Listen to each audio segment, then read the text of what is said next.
What's up mga kahugot? Kamusta ho kayo riyan? Ang lingkod ninyong si Kuya Sai ay nariho sa aming tumbayan sa kalsada, sa tabing kalye. Ay ako nga balas na sa loob ng bahay, kaya naisipan kong tumambay muna rin ay talaga ho namang umaatikatbo ang init ng kalsada. Ay talaga ho namang parang mapapasok ang araw pa pagka tumapa ka din ay ipasawang yung talampakan. Piho yan. Ay talaga ho namang ay pati ho mga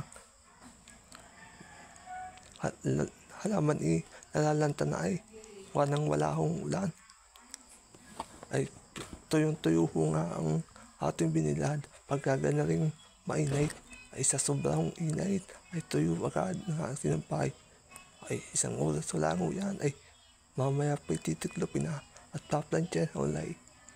Ay talaga ho namang sobrang init ay ako nga ho'y balas na.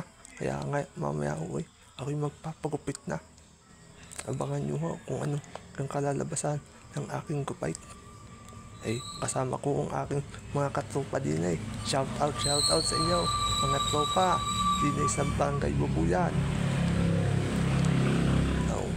Ay maraming salamat sa inyong pagtangkilik sa aking channel.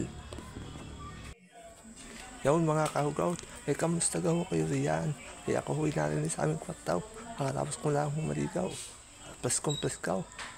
Puging-pugi aling si Kuya Sai, ang inyong kapatid, ang inyong lingkod. Ay tayo ho'y nagpapahangay sa electric pan. Totok ang electric pan. Wanang tayo ho'y bagong kupit nga at bagong ahit. Ay di ho'y tayo naligaw para sa gayon ay malaman ng pakaramdam.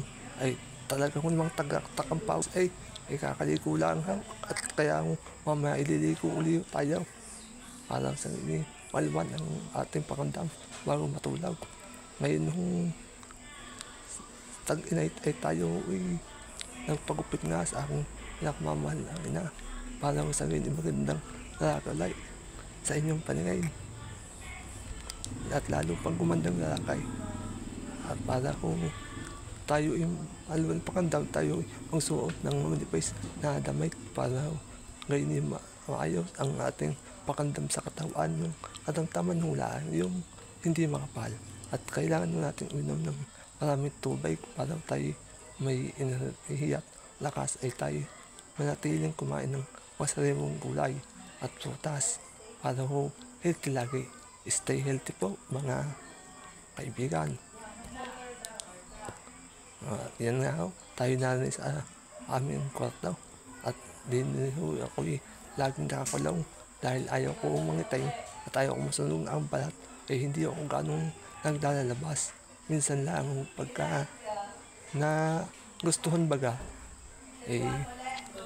kaya ho naisipan ko mag-vlog para sa rin malibang din ako at inspired sa aking mga salitaang Batanggenyo at sa aking mga hugot na nagmula sa aking puso at damdamin. Ay pasensya na ho kayo at ako ho ay medyo mahihiyain pag antayong aray ay kadami ko nang sabi ay ito pala ang aray ay paano pa pagka inyong pinanood hanggang dulaw ay kayo ho ay maaaliw sa aking mga pananalita. Ay ngayon nga ho'y gumabi na at sa dami ng aking ginagawa sa buhay hindi ko nalingilan na hindi ko naitindihan gabi na pala ay mamaya ho itutulugan ng kabinyaw at talaga ko namang tutok pa rin ang electric pan. Hindi ko makatulog nang walang electric pan. Ay talaga ko namang hindi ko maintindihan na kung saan ako pupustaw pagka walang hangin. Kaya ako nakabukas din ang bintana para sa kanya malakas ang higop ng hangin. Ay wala pang pambiling aircon na